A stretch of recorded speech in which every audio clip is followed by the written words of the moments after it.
Welcome back to Ashman learning hub. तो आज का जो हमारा टॉपिक है वो है ब्लूम्स टैक्सोनॉमी। बेसिकली काफ़ी बड़ा टॉपिक है और मैंने इसको डिटेल में करके सारे पॉइंट्स कवर करने की कोशिश करी है। तो इस वीडियो में हम थोड़ा सा बस इंट्रोडक्शन ही पढ़ेंगे कि उसका बेसिस क्या है ना। So let's start.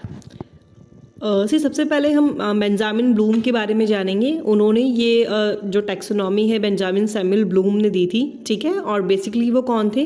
वो एक अमेरिकन एजुकेशन साइकोलॉजिस्ट थे और उन्होंने का जो मेन कंट्रीब्यूशन है वो उनका एजुकेशनल ऑब्जेक्टिव्स के लिए है कि उन्होंने एजुकेशनल ऑब्जेक्टिव्स को क्लासीफाई करा था और मास्टर लर्निंग की थ्योरी दी थी, ठीक है। एजुकेशन ऑब्जेक्टिव को उन्होंने किस तरीके से क्लासीफाई किया था? उन्होंने ब्लूम्स टैक्सोनॉमी के तहत ये बताया था कि किस तरीके से एक बच्चा सीखता है, ठीक है। और अगर हम ब्रीफ में बात करें तो ब्लूम टैक्सोनॉमी में 3 मॉडल्स आते हैं, है ना, जो एजुकेशन ऑब्जेक्टिव को क्लासीफाई करने में हमारे मदद करते हैं। तो 3 मॉडल कौन से हैं? वो हुआ हमारे cognitive, affective and psychomotor domain. तो ये 3 अलग अलग मॉडल हमें इस थ्योरी में, टैक्सोनॉमी में पढ़ने हैं, ठीक है। सेम इसमें यही लिखा हुआ है जो मैंने अभी आपको बताया। Bloom's taxonomy is a set of 3 hierarchical models used for classification of educational learning objectives into levels of complexity and specificity. The 3 lists cover the learning objectives in cognitive, affective and psychomotor domains. जो हमारे 3 models हुए, कौन से हुए?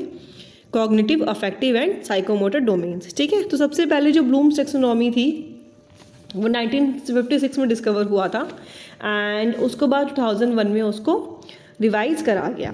तो originally जब taxonomy 1956 में आई थी तो उसमें क्या था, वो ईच 16 ईयर्स के बाद बेसिकली हम आपकी पब्लिश होती थी। एक तरीके से 16 ईयर्स के गैप के बाद उसको रिन्यू किया जाता था। और अगर मैं बात करूं टैक्सोनॉमी शब्द की, तो टैक्सोनॉमी का क्या मीनिंग होता है? टैक्सोनॉमी हम डिनोट करते हैं बायोलॉजी में, बायोलॉजी का साइंस का वर्ड है एक। बायोलॉजी में हम टैक्सोनॉमी यूज़ कब करते हैं? जब हम लिविंग थिंग्स को क्लासीफाई करते हैं, ठीक है। बेसिकली ये हमारा बायोलॉजी में यूज़ होता है and it is use to classify living things from kingdom to species, ठीक है। And it is in the same way that this taxonomy works.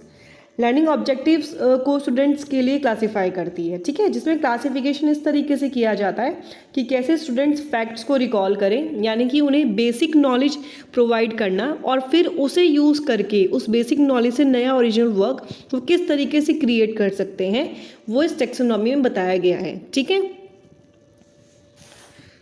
तो बेसिकली उन्होंने ये कहा है कि जो लर्निंग के 3 डोमेन्स हैं, है ना, जिसके बारे में अभी हमने पढ़ा। फर्स्ट है कॉग्निटिव, सेकंड है अफेक्टिव एंड थर्ड है साइकोमोटर। तो जहाँ हम सबसे पहले कॉग्निटिव की बात करते हैं तो कॉग्निटिव आता का मतलब होता है माइंड, यानी कि मेंटल स्किल्स, नॉलेज। सबसे पहले हमें किसी ने बताया sun rises from the east, हमने उस नॉलेज को ग्रेस्प कर लिया। Then affective, growth in feelings और इमोशनल एरियाज, उसके बाद हम उसको पर्सनल उसमें यूज़ कर रहे हैं।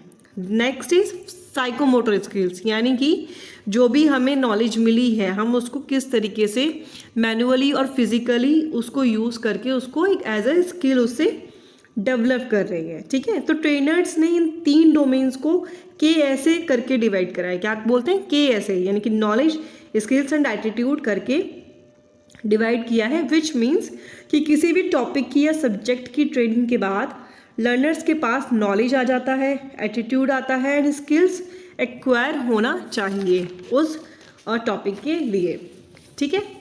तो बेसिक के बाद हम बात करेंगे हमारी इस डोमेन के बारे में, जो फर्स्ट है हमारा cognitive domain, that we will do in next video.